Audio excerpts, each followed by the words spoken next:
سماعت فرمائیں۔ چونکہ اب ہم آخری عشرے میں عید الفطر کے لمحات کی طرف بڑھ رہے ہیں، تو اس سے ریلیٹو جتنے بھی مسائل ہیں جو ایک مومن کی ذمہ داری ہے، وہ بحیثیت مسلمان ہمیں ان کا پتہ ہونا چاہیے۔ اس لیے میں آج تفصیل سے انشاءاللہ صدقہ فطر کے حوالے سے تھوڑی سی گفتگو کروں گا، تاکہ یہ بھی ہمارے جتنے بھی ہمارے تقریباً مسلسل دروس ہیں یہ اس کا حصہ بن جائے گا۔ قرآن حکیم فرقان مجید کی سورہ بقرہ کی آیت نمبر 183 میں اللہ تعالیٰ نے سب سے پہلے روزے کی فرضیت کا ذکر کیا ہے۔ روزے کی فرضیت کا ذکر کیا اور ایمان والوں کو مخاطب کر کے ذکر کیا کہ یہ خاص ایمان والوں کا وصف ہے۔ اچھا، پھر اس سے آگے جتنے ریلیٹو مسائل ہیں، جو دشواریاں ہیں، کچھ پریشانیاں ہیں، کچھ مصائب آ گئے، روزہ ٹوٹ گیا، روزہ چھوٹ گیا، سفر آ گیا، بیماری آ گئی، اس کے احکام بیان کر دیے۔ اسی کے ساتھ فدیے کے احکام بھی بیان کر دیے۔ تو اسی فدیے سے آگے جو وہ علماء کرام اور محدثین اور نبی اکرم صلی اللہ تعالیٰ علیہ وآلہ وسلم نے پھر جو ہے وہ رمضان سے ریلیٹو جتنے مسائل ہیں ان کو بیان کیا ہے۔ اللہ فرماتا ہے یا ایھا الذین آمنوا، اے ایمان والو، کتب علیکم الصیام، تم پر روزے رکھنا فرض کر دیا گیا ہے، کما کتب علی الذین من قبلکم، جس طرح کہ تم سے پہلے لوگوں پر روزے کو فرض کیا گیا تھا۔ وجہ کیا ہے؟ اللہ نے روزہ تم پر کیوں فرض کیا؟ اللہ کیا چاہتا ہے؟ لعلکم تتقون، کہ جس طرح تھوڑا ظاہر ہے اس طرح تھوڑا باطن ہو جاتا، تاکہ تم متقی بن جاؤ، پرہیزگار بن جاؤ۔ تو پتہ چلا کہ اگر بندہ یہ چاہے کہ اسے تقوی کا نور مل جائے، تو رمضان میں تو اللہ نے روزہ فرض کیا ہے نا، تو اپنی عادت ایسی بنانی چاہیے کہ رمضان کے علاوہ بھی سال میں جو ہے وہ جیسے جیسے بندے کو موقع ملے تو اس کو نفلی انداز میں روزے رکھنے چاہیے۔ اس سے کیا ہوتی ہے؟ باطن کی تطہیر ہوتی ہے، باطن کی پاکیزگی ہوتی ہے، تقوی کا نور ملتا ہے، انسان کا ظاہر اور باطن کیا ہوتا ہے؟ مضبوط ہوتا ہے۔ اور اس سے بعد جو 184 آیت نمبر سورہ بقرہ سورہ نمبر 2 اور ورس نمبر ہے 184، اس میں اللہ تعالیٰ نے آگے اگر روزے کے دوران اگر کچھ مسائل آ جائیں، مجبوری آ جائے، عذر آ جائے، اس کے بارے میں اللہ تعالیٰ نے بھی احکام نازل کیے۔ وہ کیا کہ سب سے پہلے فرمایا کہ ایام معدودات، یہ بات یاد رکھو کہ خدا نے روزے کا بڑا اجر رکھا ہے، اور یہ چند گنتی کے دن ہیں۔ کتنے دن ہیں؟ گنتی کے دن ہیں، اور سال میں جو ہے 12 مہینوں میں 29 یا 30 دن ہیں، یہ گنتی کے دن ہیں۔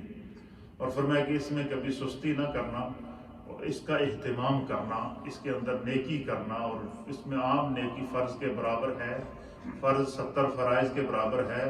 یزاد فیہ رزق المؤمن، اس میں اللہ مومن کا رزق بڑھا دیتا ہے۔ اس میں اگر سحری کھائیں گے تو فرمایا کہ تسحروا فإن السحور برکہ، سحری ہم کھائیں گے اپنا پیٹ بھرنے کے لیے، اللہ فرماتا ہے ایک ایک لقمے بھی خدا نے برکت رکھی ہے۔ اللہ نے سحری کے ایک ایک لقمے میں شفا رکھی ہے۔ اللہ نے افطاری کے وقت کے بارے میں فرمایا کہ افطاری کے وقت اللہ کے حبیب فرماتے ہیں کہ سحری میں برکت اور افطاری میں دعا کی قبولیت۔ یار کتنا بڑا کرم ہے، مجھے بتائیں ذرا، سوچیں تو صحیح نا، وہ رب کتنا مہربان ہے۔ وہ چاہتا ہے کہ میرا بندہ بس صرف مجھ سے مانگے تو صحیح، کو بہانہ کہتے نا، رحمت حق بہانہ بھی جو ہے، اللہ کی رحمت بہانے تلاش کرتی ہے، کسی طریقے نال بندہ اللہ کی طرف مائل ہو جائے۔ تو کیا فرمایا؟ ایام معدودات، یہ گنتی کے دن ہیں۔ اور پھر فرمایا کہ فمن کان منکم مریضا، اگر تم میں سے کوئی شخص بیمار ہو۔ اب دیکھیں دین کتنا رحمت والا دین ہے، یہ نہیں کہ تم بیمار ہو، مر رہے ہو، کچھ بھی ہو، روزہ نہیں چھڑنا بابا، نہیں۔ اگر تم بیمار ہو، فمن کان منکم مریضا، اگر تم کو بیمار ہو اور ایسی بیماری ہے کہ جو تمہارے روزے میں رکاوٹ ہے اور اس سے رکھنے سے تمہارا مرض بڑھ جاتا ہے، تو اللہ تعالیٰ نے رخصت دی۔ اسی لیے نبی اکرم صلی اللہ تعالیٰ علیہ وسلم نے فرمایا کہ جن امور میں اللہ نے رخصت دی ہے، ان رخصت کے امور کو اگر بندہ فالو نہ کرے اور اپنے اوپر جبر کرے، وہ سمجھتا ہے کہ میں نیکی کماتا ہوں۔ حضور نے فرمایا جتنے عرفات کے میدان میں پہاڑ ہیں، اتنے اللہ تعالیٰ اس کو گناہ عطا کرتا ہے۔ جو مثلا بندہ سفر میں ہے اور کہا جی میرے کو ٹائم بھی ہے، میں پوری نماز پڑھوں گا جی، اللہ نے کیا تو کسر کر بندہ کہتا ہے میں پوری پڑھا گا. فرمایا کہ وہ نیکی میں نہیں جائے گی وہ نماز. فرمایا وہ گناہ اتنے ہو جائیں گے جس طرح عرفات کے میدان کے اندر پہاڑ ہے, اس سے بھی بڑے بڑے گناہ اس کے حصے میں لکھے جائیں گے. اور بندہ نماز بھی پڑھے تو گناہ بھی ہو, روزہ بھی رکھے تو گناہ بھی ہو, یہ ایسا ہو سکتا ہے؟ اس لیے فرمایا کہ اللہ تعالیٰ نے دین کو جو ہے نا وہ رحمت بنایا ہے. اور دین جبر کا نام, لا اکراہ فی الدین, دین کے اندر کوئی جبر نہیں ہے, دین کے اندر کوئی سختی نہیں ہے. دین جو ہے وہ کسی کو زبردستی جو ہے وہ احکام پر ملامت نہیں کرتا, بلکہ جہاں پر رخصت ہے وہاں رخصت دیتا ہے, جہاں پر اجر ہے وہاں اجر بتاتا ہے, جہاں پر بندہ مومن کے لیے بخشش کے ساما ہے. آج دیکھیں نا, آج کل تو آخری عشرہ رحمت میں ہر شخص ڈوبا ہوا ہے, جہنم کی آزادی کی فکر میں ہے, لیلۃ القدر کی تلاش میں ہے, لمحہ لمحہ جو ہے وہ ختم قرآن کی مساجد میں تیاریاں کی جا رہی ہیں. اس سے بڑا اعزاز اور کرم بھی کوئی ہوگا؟ جدھر دیکھو رحمت, جدھر دیکھو مغفرت, جدھر دیکھو کرم ہے, یہ خدا کی عطا کے دن ہی.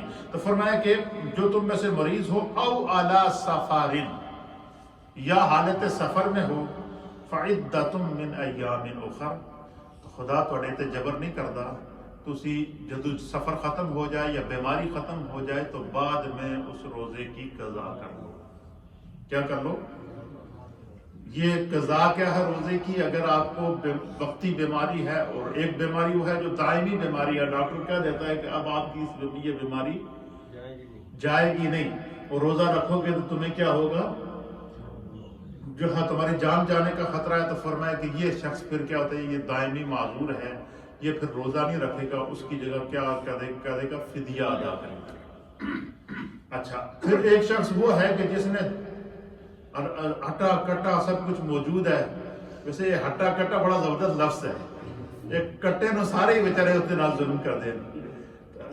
ایک شخص بالکل تندرست ہے, صحت مند ہے, اور جان بوجھ کے روزہ توڑ دیتا ہے. اب یہاں احکام چینج ہو جاتے ہیں. اور میں کہ اگر ساری زندگی روزہ رکھے تو اسے ایک روزے کا بدل نہیں, اور پھر اس ایک روزے کا کفارہ بتا دیا. کفارہ کیا؟ پر میں ایک روزہ اس نے اللہ تعالیٰ کی, اللہ سے بغاوت کر کے ایک روزہ اس نے توڑا ہے, اور بغیر کسی عذر کے اس نے روزہ توڑا ہے. اور میں لگاتار 2 مہینے کا روزہ رکھے ایک روزے کے کفارے. ایک روزے کا کفارہ, جس نے جان بوجھ کا روزہ توڑا وہ کیا کرے, 2 مہینے لگاتار روزہ رکھے, یا 60 مساکین کو, 60 ضرورت مندوں کو کھانا کھلائے. تو پھر ٹھنڈ تے پہ جانی نا جدو بندہ جدو ایک روزہ توڑے. اچھا, اب بیمار ہے تو فرمایا توڑ دو, مریض ہے فرمایا نہ رکھو, بعد میں قضا کر لو. بیماری دائمی ہے فرمایا فدیہ ادا کرو. پھر آگے فدیہ بھی بیان کر دیا. کفارہ کیا بیان کیا؟ 2 مہینے کے روزے, زبردستی روزہ توڑ, جان بوجھ کا روزہ توڑنے کا. اور فدیہ کیا بیان کر دیا؟ فدیہ یہ ہے کہ مطلب بندہ دائمی بیماری ہے, نہیں رکھ سکتا, یا عمر کے اس حصے میں پہنچ گیا کہ اب ممکن نہیں ہے روزہ رکھنا, جیسے ارذل العمر ہوتی ہے, بڑھاپا ہوتا ہے, تو وہ کیا کرے؟ فرمایا, اللہ تعالیٰ فرماتا ہے وَعَلَى الَّذِينَ يُطِيقُونَهُ, اور جن لوگوں پر روزہ رکھنا دشوار ہو, جو روزہ رکھنے کی طاقت نہ رکھتے ہیں. دیکھو کتنی مہربانی اللہ تعالیٰ کی طرف سے ہمارے اوپر, کوئی زبر نہیں, کوئی مشکل نہیں. فرمایا جن پر روزہ رکھنا دشوار ہو وہ کیا کریں؟ دائمی مرض ہیں, روزہ نہیں رکھ سکتے, تو وہ کیا کریں؟ فدیۃ طعام مسکین, وہ ایک مسکین کا 2 وقت کا کھانا دے. یہ ہے فدیہ, اور یہی فدیہ فطرہ کہلائے. یہی فدیہ کیا ہے؟ فطرہ.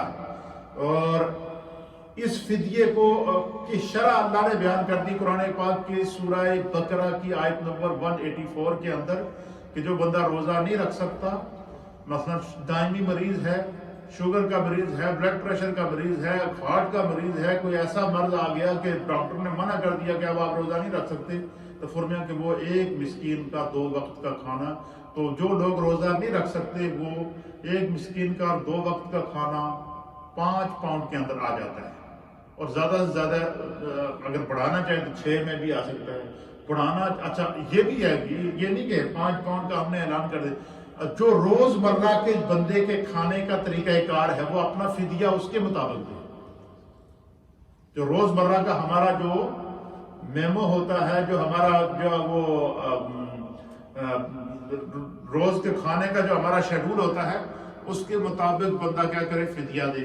اور فرمایا یہ نہیں، یہ تو ایک حد مقرر کر دی، یہ کم سے کم حد ہے. جس طرح کہ زکوٰۃ کے نصاب کی کم سے کم نصاب کیا ہے، 52.5 تولے چاندی کی مقدار میں قیمت. اور 52.5 تولے چاندی کی مقدار میں نے ابھی اس دفعہ جب وہاں سے جیولر سے جب میں نے نکلوایا نا کہ 7.5 تولے سونے کے اوپر کتنی زکوٰۃ بنے گی، تو اس نے نکال کے دیا. اس نے کہا جی 7.5 تولے اگر کسی کے پاس سونا ہے تو 90 پاؤنڈ اس کو زکوٰۃ دینی پڑے گی، اور 1 تولے پہ 12 پاؤنڈ اس کو زکوٰۃ دینی پڑے گی. اچھا میں نے اس کو کہا جی 52.5 تولے چاندی کی کتنی قیمت ہے ٹوٹلی؟ تو اس نے کہا 350. کتنی؟ 350 پاؤنڈ بنتی ہے 52.5 تولے چاندی کی قیمت. اب 350 پاؤنڈ کیڑا بندہ جس کے اکاؤنٹ بھی نہیں ہے؟ ہم کہتے ہیں ہم تو صاحب نصاب ہی نہیں ہے. 350 پاؤنڈ اگر آپ کے پاس موجود ہے اور اس کے اوپر سال گزر گیا ہے تو آپ صاحب نصاب ہیں.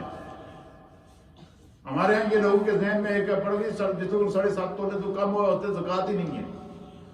اچھا یہ بات یاد رکھیں کہ سونے اور چاندی یہ جو زکوٰۃ ہے یہ ان لوگوں کے لیے ہے جن کے پاس صرف سونا اور صرف چاندی ہے. مثلا ایک آدمی کے پاس صرف چاندی ہے تو اس کا نصاب 52.5 تولے چاندی سے شروع ہو جائے گا. اور ایک خاتون ہے اس کے پاس صرف سونا ہے تو اس کا 7.5 تولے سونے سے اس کا نصاب شروع ہو جائے گا. لیکن ایک بندہ ہے جو کاروبار بھی کرتا ہے، تنخواہ بھی لیتا ہے، اس کے پاس پیسے منتھلی انکم بھی ہے، اپنا خرچہ کرنے کے بعد اس کے پاس پیسے بچتے بھی ہیں، اور وہ اس کا پیسہ اس کے اکاؤنٹ کے اندر جمع بھی ہوتا ہے، اس کی سیلری ڈائریکٹ اس کے اکاؤنٹ کے اندر جاتی ہے. تو وہ سال کے بعد اپنی پوری جو انکم ہے اس کا حساب کرے، جو خرچہ ہو گیا اس کو چھوڑ دے. جتنے اس نے پیسے خرچ کیے ہیں، جتنے کھانے کھائے ہیں، جتنے بچوں پہ خرچ کیا ہے، جتنے کپڑے پہنے ہیں، جتنے لوگوں کو گفٹ دیے ہیں، وہ سب اس میں سے نکل گئے. اب جو رقم بچی ہوئی ہے اس کے اوپر اس کو زکوٰۃ دینی ہے، اور اس کا نصاب ہوگا 350 پاؤنڈ سے اس کا نصاب شروع ہو جائے گا. یہ زکوٰۃ کا نصاب بیان کر دیا.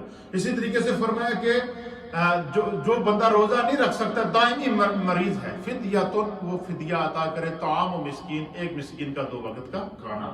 اور فرمایا کہ یہ نہیں کہ یہ کوئی کنڈیشن نہیں ہے کہ صرف 2 وقت کا کھانا ہی 5 پاؤنڈ ہی تم فدیہ دو.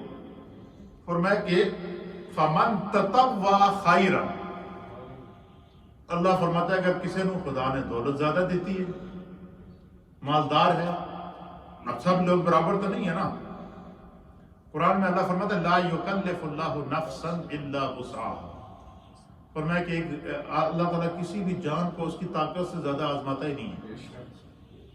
آپ نے دیکھا ہوگا کہ دیہاتوں میں، گاؤں میں، علاقوں میں کوئی بندہ بیمار ہو جائے، اس کو سر میں درد ہو یا بخار ہو جائے یا کوئی بیماری لگ جائے تو وہ ایک ڈسپرین کی یا پیراسیٹامول کی گولی کھاتے ہیں تو ٹن بالکل ٹھیک ہو جاتے ہیں. اب وہی بندہ، ایک بندہ وہ ہے جو بلینئر ہے،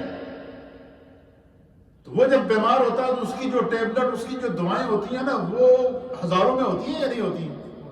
کیوں؟ اس کی وجہ کیا ہے؟ لا یکلف اللہ نفسا الا وسعها، خدا نے دیا ہے تو خرچ بھی کر رہا ہے.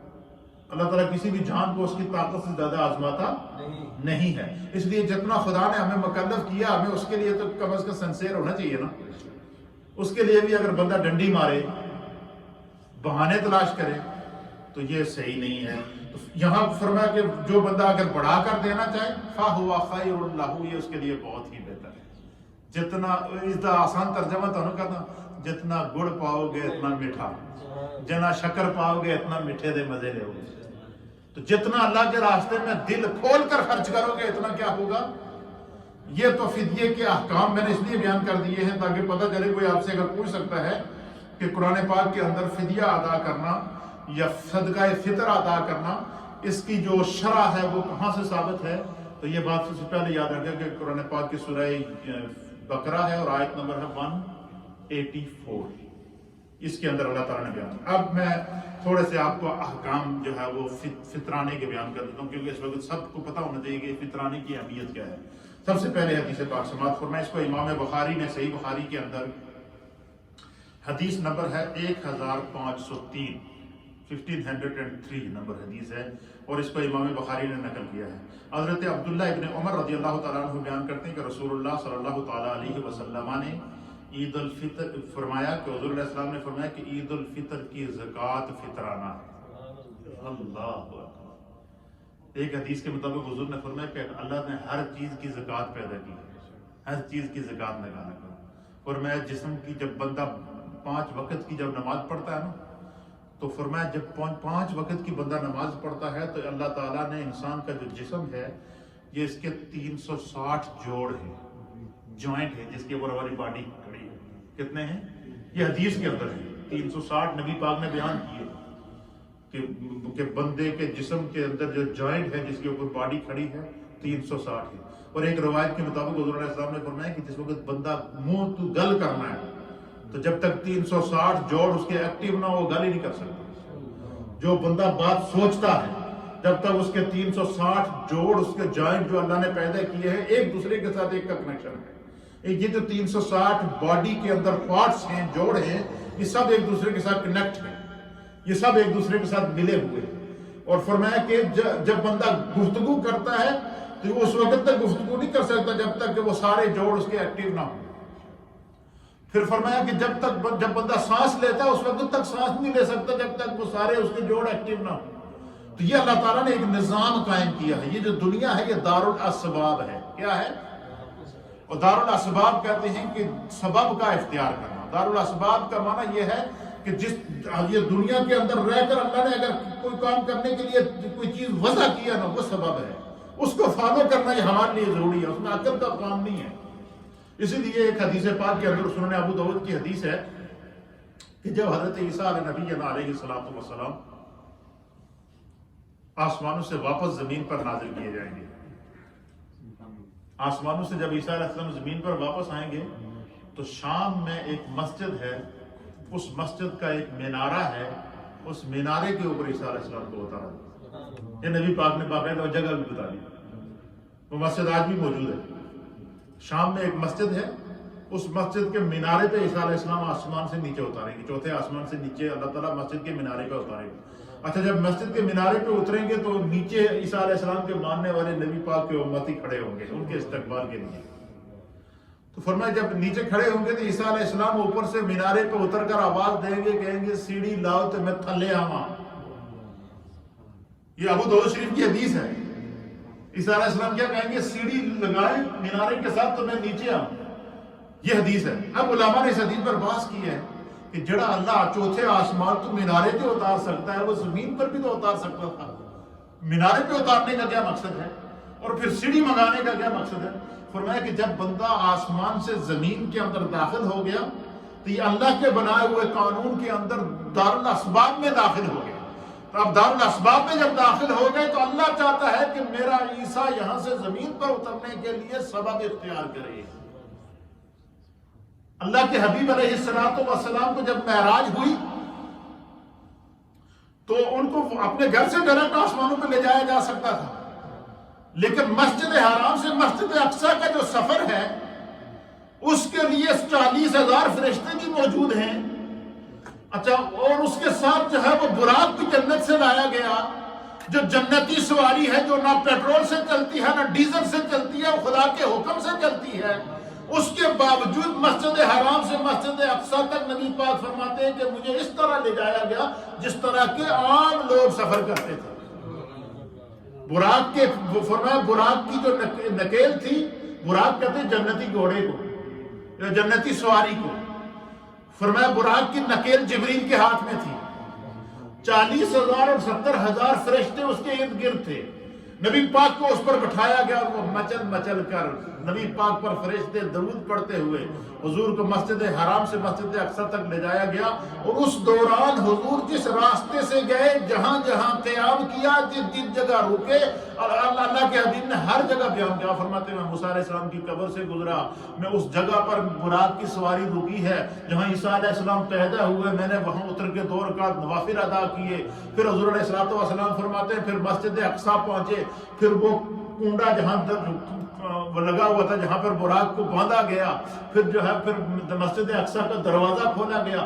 اب یہ کیا ہے کہ اب یہ جو زمینی معراج ہو رہی ہے، اب زمینی معراج کے اندر دارالاسباب ہے، اس میں اللہ چاہتا ہے کہ فرشتے بھی سبب کو فالو کریں، براق بھی سبب کو فالو کرے، جبریل بھی سبب کو فالو کرے، میرا محبوب بھی سبب کو فالو کرے۔ کیوں؟ یہ دنیا دارالاسباب ہے اور اس کے اندر سبب کو اختیار کر، سبب کہتے ہیں وسیلے نے اختیار کرنا۔ تو آج کل تو ایسے فلسفی میں جو وسیلے دے ہی منکر ہیں، تو اس لیے یہ فرمایا کہ جب دنیا کے اندر رہو تو جو احکام دین تمہیں بتائے جا رہے ہیں یہ اسباب ہیں، ان کو فالو کرنا ضروری ہے، اس کے اوپر اپنی عقل دوڑانا نہیں چاہیے۔ تو حدیث پاک کے اندر نبی اکرم صلی اللہ تعالیٰ علیہ وسلم نے فرمایا کہ ہر چیز کی ایک زکوٰۃ ہے، فرمایا عید الفطر کی زکوٰۃ صدقہ فطر ہے، اور ساتھ میں عید الفطر کی فضیلت بھی بیان کر دی۔ حضور نے فرمایا کہ جو بندہ گھر سے نکلا، تکبیرات پڑھتا ہوا عیدگاہ آیا، عیدگاہ سے عید کی نماز پڑھ کر واپس اپنے گھر کی طرف چلا گیا، سرکار نے فرمایا ایک ایک قدم کے بدلے میں نیکیاں، اور پھر فرمایا کہ جب سارے بندے عیدگاہ میں عید کے لیے جمع ہوتے ہیں تو حضور اللہ نبی علیہ السلام نے فرمایا اللہ فرشتوں سے کہتا ہے کہ میرے فرشتوں ذرا یہ تو بتاؤ کہ قانون قدرت کیا ہے کہ مزدور کو مزدوری کب ادا کرنی چاہیے؟ فرمایا کہ وہ مزدور کی مزدوری تو اس کا پسینہ خشک ہونے سے پہلے ادا کرنی چاہیے۔ تو حضور فرماتے ہیں کہ اللہ فرشتوں سے کہے گا اے میرے بندے جڑے میدان بھی کھلے میدان عید پڑھن واسطے جمع ہیں، انہوں نے روزے بھی رکھے، انہوں نے بھوک بھی برداشت کی تھی، انہوں نے پیاس بھی برداشت کی تھی، انہوں نے جو ہے وہ طرح طرح کی جو تکالیف برداشت کی ہیں، اور اس کے باوجود جو ہے آج پھر میدان میں آ گئے ہیں، آج ان کی جزا کا وقت ہے، لہذا فرشتوں آج میں رب ہو کر تمہیں گواہ بناتا ہوں، آج جڑا اتنے آیا ہے سارے بخشے جاؤں، سب کی بخشش ہو۔ یہ ہے عید کا اجر۔ اب اتنا بڑا بخشش پانے کے لیے حضور نے کیا فرمایا کہ عید الفطر کی زکوٰۃ صدقہ فطر ہے، فطرانہ جس کو کہتے ہیں، اور فطرانہ کتنا ہے؟ 5 پاؤنڈ۔ کتنا فطرانہ ہے؟ 5 پاؤنڈ۔ اچھا آگے یہ فطرانہ کس کس کو کس کس کے ذمہ ہے یہ بھی انشاءاللہ اس کے اوپر پہلے تو حدیث سماعت فرمائیں۔ اور فرمایا کہ صدقہ عید الفطر کی زکوٰۃ صدقہ فطر ہے، اور وہ 1 سا کھجوریں ہیں یا 1 سا جو ہیں یا نصف شا گندم ہے۔ سا کہتے ہیں پیمانے کو، اور 1 سا جو ہے وہ 4 کلو کا ہوتا ہے۔ کتنے کا ہوتا ہے؟ اب جیسے دیکھیں امیروں کا فطرانہ بھی بیان کر دیا، غریبوں کا بھی فطرانہ بیان کر دیا۔ اچھا فطرانے کی کم سے کم مقدار ہے یہ 2.25 کلو یا 2 کلو گندم۔ یہ کیا ہے؟ جس طرح کے زکوٰۃ کا کم سے کم نصاب کیا ہے؟ 52.5 تولے چاندی۔ 52.5 تولے چاندی کی قیمت 300 پاؤنڈ بنتی ہے، 350 پاؤنڈ ٹوٹل یہ نصاب ہے۔ اسی طریقے سے فطرانے کی کم سے کم جو فطرانہ اندر آناف کے نزدیک نبی پاک صلی اللہ علیہ وسلم نے 4 اجناس بیان فرمائی ہیں کہ جن کے اوپر فطرانہ ہوتا ہے۔ سب سے پہلی اجناس حضور نے فرمایا 1 سا کھجور۔ اگر کوئی چاہے کہ میں کھجور کا فطرانہ ادا کروں تو وہ 4 کلو کھجوریں ہیں۔ کتنی؟ 4۔ یہ نوٹ کر لیں، یہ بڑی کام کی باتیں ہیں، یہ بڑے باریک مسئلے ہیں اور انشاءاللہ آپ کو مزہ آئے گا سنیں گے۔ اگر کوئی بندہ چاہے کہ میں کھجور گندم کا نہیں کھجور کا فطرانہ دوں تو وہ 4 کلو کھجوروں کی جتنی قیمت بنتی ہے، جتنی 4 کلو کھجور فی کس کے حساب سے اس کی جتنی قیمت بنتی ہے وہ اس کا فطرانہ ہے۔ اور اگر کوئی چاہے کہ میں جو، کیونکہ حدیث میں جو کا باقاعدہ نبی پاک صلی اللہ علیہ وسلم نے مینشن کیا ہے، کھجور کا بھی مینشن کیا ہے اور جو کا بھی مینشن کیا ہے، اگر کوئی چاہتا ہے کہ جو کا فطرانہ ادا کروں تو نبی اکرم صلی اللہ تعالیٰ علیہ وآلہ وسلم نے فرمایا کہ وہ 4 کلو جو جتنے کے آئیں گے اس کی قیمت کے مطابق دے گا، فطرانہ ادا فرمائے گا۔ اور اگر کوئی یہ چاہے کہ میں گندم کا فطرانہ ادا کروں تو 2 کلو گندم یا 2.25 کلو گندم کا آٹا، اگر خالص گندم کا فطرانہ دے تو 2 کلو گندم، اور گندم کے آٹے کا فطرانہ دے تو 2.25 کلو، یہ اس کی قیمت، یہ تقریباً کوئی 5 پاؤنڈ بنتی ہے۔ یہ فی کس جو ہے اس کو ادا کرنی پڑے گی۔ یہ نصاب وہ ہے جو نبی اکرم صلی اللہ تعالیٰ علیہ وسلم نے اجناس کی صورت میں بیان کیا ہے۔ اچھا، پھر اسی طریقے سے مفتی اعظم پاکستان میرے استاد محترم نے فطرانے کے اوپر پورا ایک باب لکھا ہے، اور وہ پوری ریسرچ کر کے لکھا ہے۔ اللہ تعالیٰ ان کو صحت و سلامتی عطا فرمائے، ان کا سایہ اہل سنت پر قائم ہے۔ اچھا، آپ فرماتے ہیں کہ نوٹ، سا غلے کے ماپنے کے اس پیمانے کو کہا جاتا ہے جس سے وزن کیا جاتا ہے، اور اس کا وزن تقریباً 4 کلو گرام ہے۔ کتنا ہے؟ 4 کلو گرام ہے۔ پھر فرماتے ہیں کہ صحیح بخاری حدیث نمبر 1506 میں اجناس کا ذکر ہے جن میں صدقہ فطر دیا جا سکتا ہے۔ وہ یہ ہیں، وہ گندم ہے، وہ جو ہے، وہ پنیر ہے، وہ کشمش ہے۔ کشمش کا بھی اگر کوئی بندہ کرنا چاہے تو وہ 4 کلو جو کشمش ہے اس کی جو قیمت بنتی ہے اس کے حساب سے فطرانہ دے سکتا۔ اب جس کو جتنی حیثیت ہے وہ اپنے حساب سے بڑھا کر فطرانہ پیش کرے تو یہ اس کے لیے بہت ہی اچھا ہے اور بہت ہی اس کے لیے بہتر ہے۔ سنن ابو داؤد کی حدیث نمبر ہے 1622۔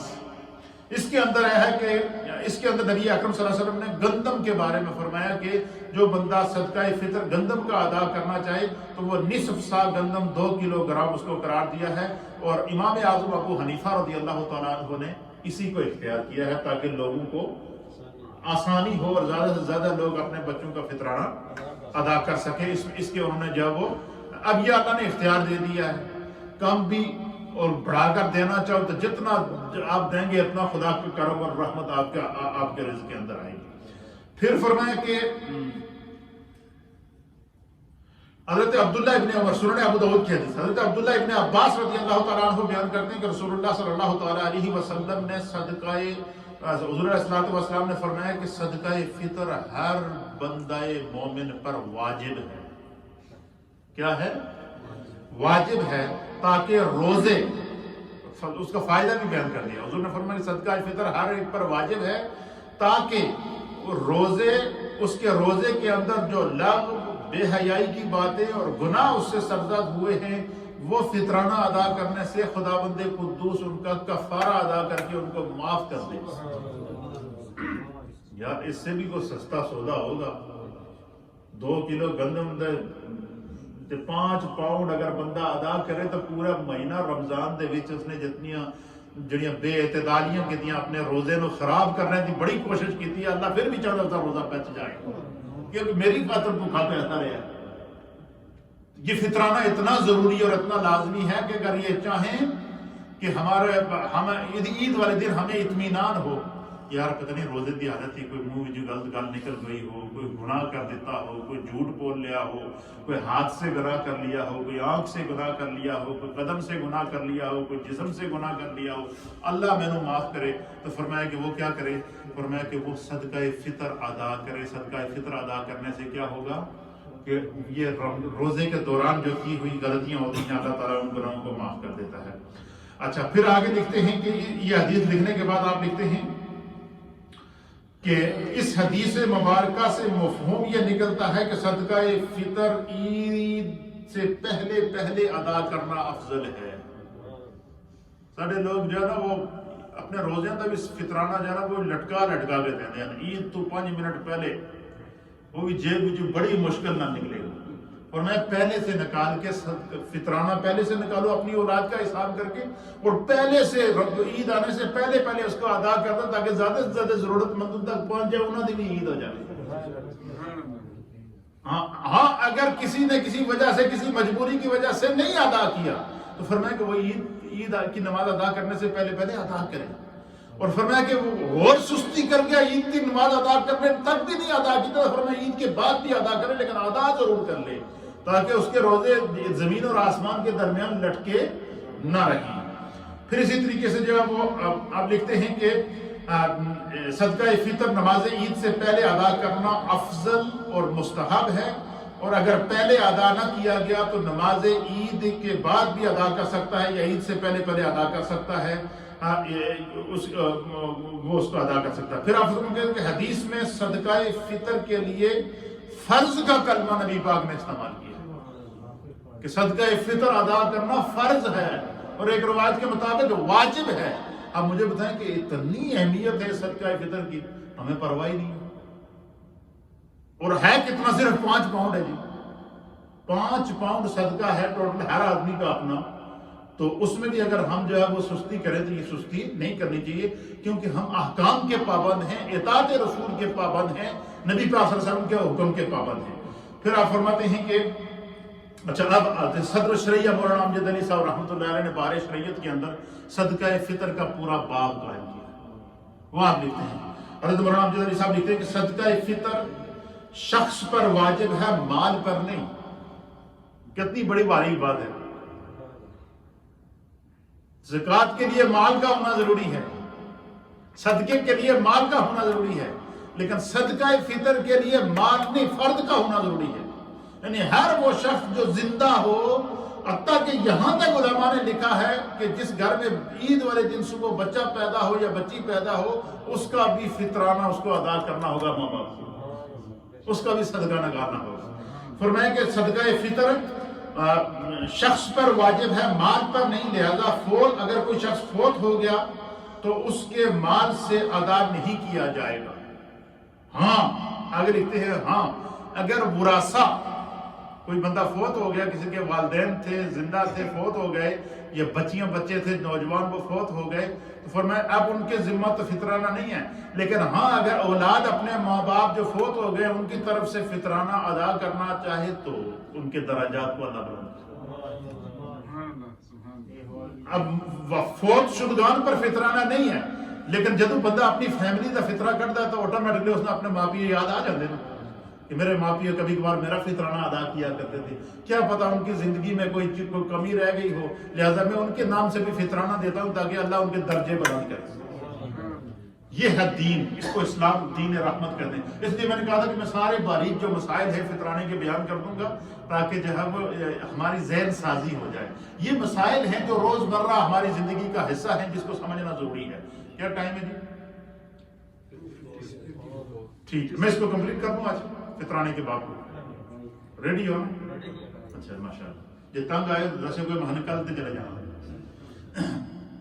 اچھا جی، اس مسئلے سے کیا سمجھ آئی کہ صدقہ فطر مال پر نہیں فرد پر ہے۔ گھر میں جتنے افراد ہیں سب کی طرف سے فطرانہ، جو صاحب عاقل بالغ ہیں وہ اپنا فطرانہ خود دیں گے، اور جو بچے زیر کفالت ہیں اپنے ماں باپ کے وہ اس کا فطرانہ عطا کریں گے۔ اچھا ایک شخص کا آگے آئے گا مسئلہ، میں آپ کو بیان کروں گا تفصیل سے۔ اچھا جی، کہتے ہیں کہ اگر وراثہ بطور احسان اپنے فوت شدگان کی طرف سے فطرانہ ادا کرنا چاہیں تو ان کے درجات اللہ بلند کرے گا، لیکن یہ ضروری ان کے ذمہ لازم نہیں ہے۔ لیکن ظاہر ہے جب بندہ اپنی فیملی سے فطرہ نکالتا ہے تو کوئی بندہ فوت ہو جائے تو لازمی یاد آتا ہے، یار میرے وہ والدین تھے کبھی کبھار وہ میری طرف سے فطرانہ ادا کرتے تھے، آج وہ دنیا میں نہیں ہیں۔ یہ محبت ہے قدرتی، جو محبت پدری اور محبت جو ماں کی ممتا کی جو محبت ہوتی ہے انسان کے اندر جاگ جاتی ہے۔ اچھا ہو سکتا ہے، تاہم ان پر لازم نہیں ہے۔ حضرت مولانا امجد علی صاحب کیا کہتے ہیں کہ فوت شدگان کی طرف سے اگر کوئی ادا کرنا چاہے تو ان کے درجات اللہ بلند کرے گا، لیکن اولاد کے اوپر، زندہ لوگوں کے اوپر لازم نہیں ہے کہ وہ فوت شدگان کا فطرانہ ادا کریں، لیکن اگر اپنی طرف سے ادا کرتے تو خوشی نال کر سکتے ہیں۔ اچھا اگر وفات پانے والے نے وصیت کی ہے تو اس کے تہائی مال سے ضرور ادا کیا، اس کے چھوڑے ہوئے ترکے سے اگر اس نے وصیت کیا کہ میرا اتنا جو وہ صدقہ باقی ہے یا میری طرف سے ادا کر دو، تو اس کے تہائی مال میں سے وہ صدقہ ادا کر دینا چاہیے۔ نمبر 2، حضرت مولانا امجد علی صاحب لکھتے ہیں کہ مرد مالک نصاب پر اپنی طرف سے اور اپنے چھوٹے بچوں کی طرف سے صدقہ فطر واجب ہے ادا کرنا۔ جس شخص کو اللہ نے جو بچے دیے ہیں، جتنے اس کے بچے زیر کفالت ہیں، نابالغ بچے یا بچیاں جتنے بھی ہیں، ان سب کی طرف سے باپ کی کو فطرانہ ادا کرنا۔ اگر باپ ان کا کفیل ہے تو باپ ان کا فطرانہ ادا کرے گا، ماں ان کی کفیل ہے تو ماں ان کا فطرانہ ادا کرے گی۔ جو ان کی طرف سے باپ پر اپنے بچوں کا فطرانہ ادا کرنا واجب ہو جاتا ہے۔ یہ کیا ہوتا ہے؟ واجب ہوتا ہے۔ پھر کہتے ہیں کہ جبکہ بچہ خود مالک نصاب نہ ہو، ہاں جو بچہ ایڈلٹ ہو جائے، دیکھیں اسلام نے ایک حد مقرر کی، جو بچہ بالغ ہو جائے خود کماتا ہے تو اب وہ والدین کے ذمہ نہیں ہے، لیکن جو بچے ماں باپ کے زیر کفالت ہیں ان کی طرف سے ماں باپ نے فطرانہ ادا کرنا ہے، اور یہ ماں باپ پر واجب ہے. جتنے بچے ہیں ان کی طرف سے وہ فطرانہ فی کس کے حساب سے فطرہ ادا کرے گا. اچھا، اگر بچہ خود مالک نصاب نہ ہو ورنہ اس کا صدقہ اسی کے مال سے ادا کیا جائے گا. ٹھیک ہے، اگر وہ مالک نصاب ہے تو. حتیٰ کہ یہاں تک کہ اگر کسی کا بچہ پیدا ہوا جو مجنون ہے، پاگل ہے، دیوانہ ہے. اب دیوانے کے لیے احکام کیا ہے کہ اس پر شرعی احکام ہے واجب نہیں ہے. وہ اگر نماز نہیں پڑھتا تو اسے اس کی گرفت نہیں ہوگی، کیونکہ وہ اس کا دماغ کام نہیں کر رہا. لیکن فرمایا کہ نابالغ بچہ پاگل ہے، دیوانہ ہے اور مجنون ہے تو ماں باپ پر پھر بھی اس کا فطرانہ ادا کرنا واجب ہے. کیوں کہ وہ اس کے زیر کفالت ہے، وہ ان کے زیر کفالت ہے. تو اس لیے جو ہے یہ بڑے نازک اور اگرچہ بالغ ہو، فرمایا لیکن غنی نہ ہو اور اس کا صدقہ اس کے باپ پر واجب ہے، تو غنی ہو تو پھر کیا کرے؟ پھر آپ فرماتے ہیں کہ اس کے مال سے ادا کر دیا جائے. اچھا جی، جنون خواہ اصلی ہو یعنی اسی حالت میں بالغ ہوا ہو اور بعد میں عارض ہوا ہو تو دونوں کا حکم ایک ہی ہے. یعنی جو بندہ جو بچہ جو ہے وہ مجنون ہے، پاگل ہے، یا اس کا جنون اصلی ہے، تو وہ ہر حالت میں جو ہے وہ اگر والدین کے زیر کفالت ہے تو وہ اس کی طرف سے فطرانہ ادا کر دیں. خدا ہو سکتا ہے اس فطرے کی برکت سے اس کا جنون دور کر دے، اس کی بیماری دور کر دے، اس کی مشکل دور کر دے. اچھا، نمبر 3، حضرت مولانا امجد علی صاحب لکھتے ہیں صدقہ فطر واجب ہونے کے لیے روزہ شرط نہیں. مطلب کچھ لوگ ہوتے ہیں جو مریض ہیں روزہ نہیں رکھ سکتے، کہ میں روزے نہیں رکھے تو صدقہ فطر بھی نہیں دینا. وہ ایک لطیفہ ہمارے پیر صاحب رحمۃ اللہ علیہ سنایا کرتے تھے کہ ایک بندہ وہ روزے نہیں رکھتا، تو بالکل روزے کے قریب نہیں جاتا تھا. عید والے دن سب تو پہلے کپڑے لگا کے تیار ہو کے نئے کپڑے پہن کے جناب سب تو پہلے جناب جب گھر بیوی نے سویاں بنائیاں تب جناب بہ گئے پلاؤ سیویاں. اس نے کہا تو چنگا بندہ ہے، نہ تو روزے رکھے ہے، نہ تراویح پڑھی ہے، نہ مسیت کا منہ تکیا ہے، تو جناب ان سیویاں کھانے سے پہلے تو ریڈی ہو گئے. تو اس نے کہا پگلے تمہیں پتہ نہیں ہے، نہ میں روزے رکھے، نہ میں تراویحاں پڑھیاں، نہ میں نمازاں پڑھیاں، تو توڑا کے مطلب میں سویاں ہی نہ کھاتا، کافر ہو کے مرا. ایسے بھی کچھ دیوانے ہیں، اللہ تعالیٰ معاف کرے. تو فرمایا کہ صدقہ فطر کے لیے روزہ رکھنا شرط نہیں ہے، صدقہ فطر ہر فرد پر واجب ہے. فرمایا کہ اچھا بعض لوگ ہوتے ہیں، مثلا ایک نوجوان اولاد فوت ہو گئی، ان کے چھوٹے چھوٹے یتیم بچے رہ گئے اور وہ بچے ان کی کفالت ان کا دادا کر رہا ہے. کیا کر رہا ہے؟ دادا کر رہا ہے. تو حضرت مولانا امجد علی صاحب رحمۃ اللہ علیہ لکھتے ہیں، آپ فرماتے ہیں کہ دادا کی کفالت میں فقیر و یتیم پوتے اور پوتیاں ہوں تو ان کا فطرانہ دادا پر ادا کرنا واجب ہے. تو ان کی طرف سے دادا ادا کرنا ہے کیونکہ وہ اس کے ذریعے کفالت ہے. تو اچھا، یہ لاجک آپ دیکھیں نا کہ یہ 5 پاؤنڈ کا یا یہ فطرانہ کوئی اتنا بڑا کوئی اماؤنٹ تو نہیں ہے، لیکن اللہ یہ چاہتا ہے کہ تاکہ دوسرے کا درد، دوسرے کا احساس سمجھا جائے کہ وہ لوگ جو ضرورت مند ہیں انہیں بھی عید کرنی ہے. جی ہاں، تو یہ اللہ یہ چاہتا ہے تاکہ انسان کے اندر احساس پیدا ہو. پھر جو ہے وہ کہتے ہیں کہ پوتیوں پوتے کا حضرت نافع بن عمر رضی اللہ تعالیٰ عنہ کے بارے میں ہے کہ حضرت عبداللہ بن عمر رضی اللہ تعالیٰ عنہ جو ہے وہ چھوٹوں اور بڑوں کی طرف سے خود صدقہ فطر ادا کرتے تھے. وہ اپنے پوتے اور پوتیوں کا بھی صدقہ فطر دیا کرتے تھے. کہتے تھے کہ رسول اللہ نے ہمیں بتایا کہ جو تمہارے زیر کفالت ان کا فطرانہ ادا کیا تھا. تو اس کے اوپر حدیث بھی آپ نے جو نقل فرمائی ہے. پھر اچھا کہتے ہیں مفتی اعظم پاکستان لکھتے ہیں کہ واضح رہے کہ حضرت عبداللہ بن عمر رضی اللہ تعالیٰ عنہ کے آزاد کردہ غلام تھے. حضرت نافع حضرت عبداللہ ابن عمر کے آزاد کردہ غلام تھے. تو حضرت عبداللہ ابن عمر اپنے آزاد کردہ غلام کی طرف سے بھی فطرانہ ادا کرتے تھے کہ میرے کو کسی دور ادھر نوکر رہا نا، کسی دور ہی میرے کو کام کرتا رہا، میں اس کی طرف بھی فطرانہ ادا کروں. یہ ہے اسلام کا کرم اور اس کی رحمت. نمبر 5، کہتے ہیں صدقہ فطر صاحب نصاب پر واجب ہے لیکن اس پر سال گزرنا شرط نہیں. زکوٰۃ کے لیے سال گزرنا شرط ہے لیکن صدقہ فطر کے لیے سال گزرنا شرط نہیں ہے. وہ عید والے دن بھی جو ہے اگر صاحب نصاب ہو گیا تو اس کے اوپر صدقہ فطر جو ہے وہ ادا کرنا ضروری اور لازمی ہے. پھر کہتے ہیں کہ سورہ بقرہ کا آپ نے آگے حوالہ دیا. پھر آگے آپ نے لکھا کہ پھر آپ نے جو ہے وہ گندم جو ہے وہ اس کی جو قیمت ہے، جو کی جو قیمت ہے، کھجور کی جو قیمت ہے، آپ نے پاکستانی روپیوں کے اندر نکالا ہے کہ پاکستانی روپیوں میں، کیونکہ سوشل میڈیا میں مجھے پاکستان میں بھی سنا جا رہا ہے، تو مفتی اعظم پاکستان نے پاکستانی روپیوں میں جو فطرانہ لکھا ہے وہ سنیں کہ اگر گندم کا فطرانہ دیں گے تو 140 روپے پاکستان میں فی کس فطرانہ ہے گندم کے حساب سے، اور اگر جو کے حساب سے فطرانہ دیں گے تو 320 روپے پاکستانی فی کس کا جو کا فطرانہ ہے، اور اگر کھجور کا فطرانہ ادا کریں گے تو 960 روپے پاکستانی کھجور کا فطرانہ ہے، اور اگر کشمش کا فطرانہ ادا کریں گے تو 1920 روپے پاکستانی یہ جو ہے وہ کشمش کا فطرانہ ہے فی کس کے حساب سے. تو اگر آپ کھجور کا دینا چاہیں اور اسی طریقے سے ہم لوگ جو یو کے میں رہ رہے ہیں تو اگر آپ گندم کا فطرانہ دینا چاہیں تو 5 پاؤنڈ کے حساب سے دیں گے. کھجور کا فطرانہ دینا چاہیں تو آپ مارکیٹ سے پتہ کر لیں 4 کلو کھجوروں کی کتنی قیمت ہے، اور اسی طریقے 4 کلو جو کی کتنی قیمت ہے، 4 کلو کشمش کی کتنی قیمت ہے، 4 کلو پنیر کی کتنی قیمت ہے، اس حساب سے بھی آپ فطرانہ ادا کر سکتے ہیں. یہ چند فطرانے کے وہ احکام تھے جو انتہائی ضروری اور لازمی تھے. عید کے آنے سے پہلے میں چاہ رہا تھا کہ اس پر میرا ایک پورا لیکچر ہو جائے، اور آپ لوگوں کا بڑا حوصلہ ہے کہ بڑی محبت نال سنیا نے. روزہ رکھ کے ویسے بندہ تنگ بڑا ہوتا ہے لیکن اسی تو تنگ کرتے رہو گے. دین کا کام ہی یہی ہے کہ تنگ کیا جائے. اللہ برکت عطا فرمائے.